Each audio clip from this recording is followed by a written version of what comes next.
Я не верю, что эта война от вашего имени. This crisis, this tragedy can and must come to an end.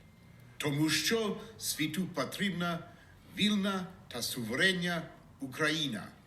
Слава Україні! So that's Boris, really at his best. This is Boris giving the leadership that I expected from him, that he is finally coming up to the mark. But he is not supported by the rest of his cabinet team. And, it's very good to see Boris on form. But I still despair of Priti Patel and Liz Truss, the cabinet ministers responsible for the Home Office and for the Foreign Office. Now, let me explain why. Boris says in his speech, very good speech, stirring speech, that he stands shoulder to shoulder with the Ukrainian people. He may, but Priti Patel definitely does not. £1 billion have been put aside for Polish aid to support refugees coming over from the Ukraine. We could be supporting those. At the very least we could be doing would be to be sending money to help with that relief operation. We could be supporting the Irish, who have generously offered to waive visa requirements and admit Ukrainian refugees, particularly those married to Irish citizens. Instead, we are wringing our hands and doing nothing, next to nothing actually. We are still refusing visas. This is the leadership of Priti Patel. This is the leadership of the lady who was accused of bullying. I've criticised her often in the past. Whether she is a bully or not, who cares? That is the way she behaves. She's so good at saying what she will do, she infamously never follows through.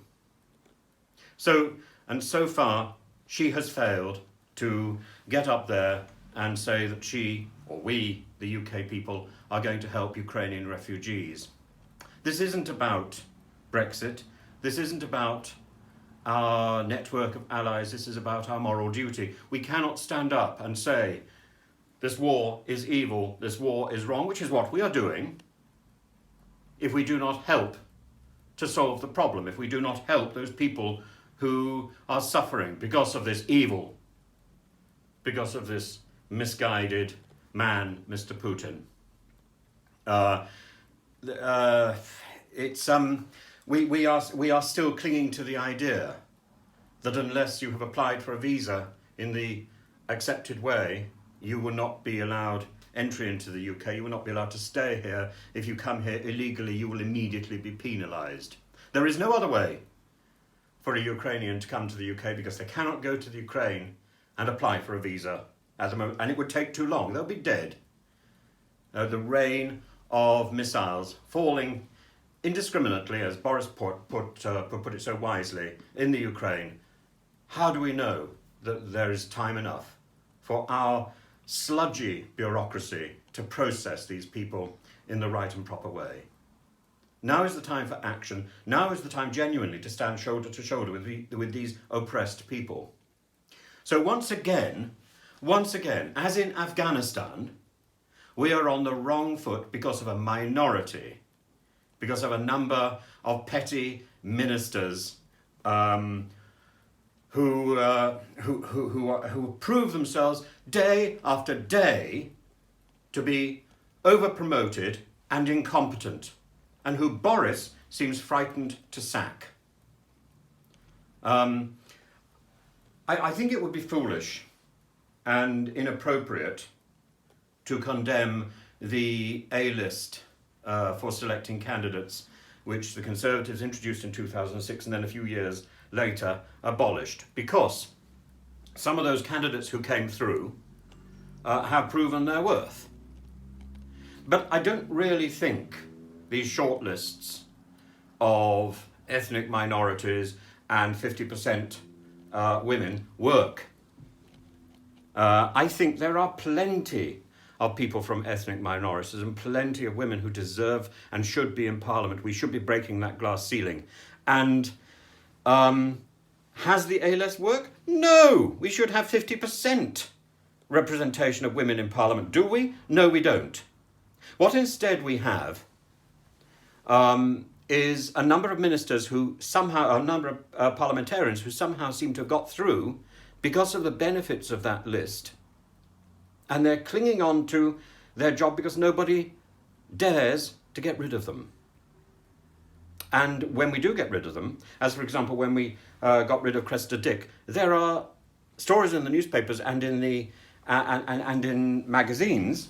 There was one the other day in an American magazine saying that Cressida Dick was a victim of misogyny. She's not a victim of misogyny, she's a victim of incompetence and a catalogue of mistakes.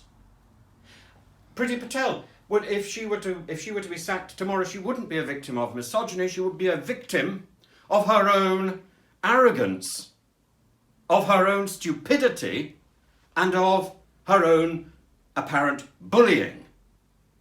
The bullying alone should have sealed her fate.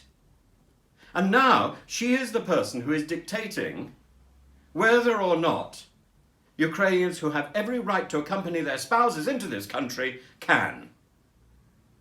That is the least we can offer, and we're not even offering that. We're not even offering help to those countries who are offering help to the Ukrainians. There are so many people. On the one hand, we've got Liz Truss. How did she get into Parliament? I really don't know. She seems incapable of geography, and she seems incapable of history. And she's demonstrated this at the top level in front of Sergei Lavrov. She makes us look stupid. On the one hand, there's Liz Truss. On the other hand, there's the magnificent Esther McVey. On the one hand, there's Priti Patel, that excuse for ministerial office. On the other hand, there's someone like Chris Heaton-Harris or Nick Bowles. All of these people came through the A-list. So, as I say, it would be wrong for me to criticise the A-list alone. But that's how they got into Parliament. And I don't understand. And the A-list had a 50% aim. A 50% of the A-list was women. But we haven't seen 50% get into Parliament. So it starts with good intentions and it fails. And if something fails, it needs to be changed. Our own MP here in Rugby, Mark Pawsey, was also one of these people who got in on the A-list. Why did he get in? I don't understand how he got in. It seems to be he was on the A-list because his father had been a parliamentarian. And he's taken the seat that his father had. I don't think that justifies him being on the A-list. But there we are. I would love a full explanation as to why we have such cronyism and such second-rate ministerial holders of ministries in this country, and why we cannot why we cannot develop and show proper support for people who are unfairly, illegally, unreasonably being persecuted and oppressed. It is our moral duty, and if we cannot come up to that, those people who are dithering need to go. And they've dithered about things in the past. We know their reputation. They need to go now.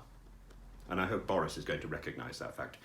If he can speak Russian, if he can speak Ukrainian, if he can address the Russian people and the Ukrainian people from Parliament, he should be able to address people around his cabinet table who are not coming up to the job.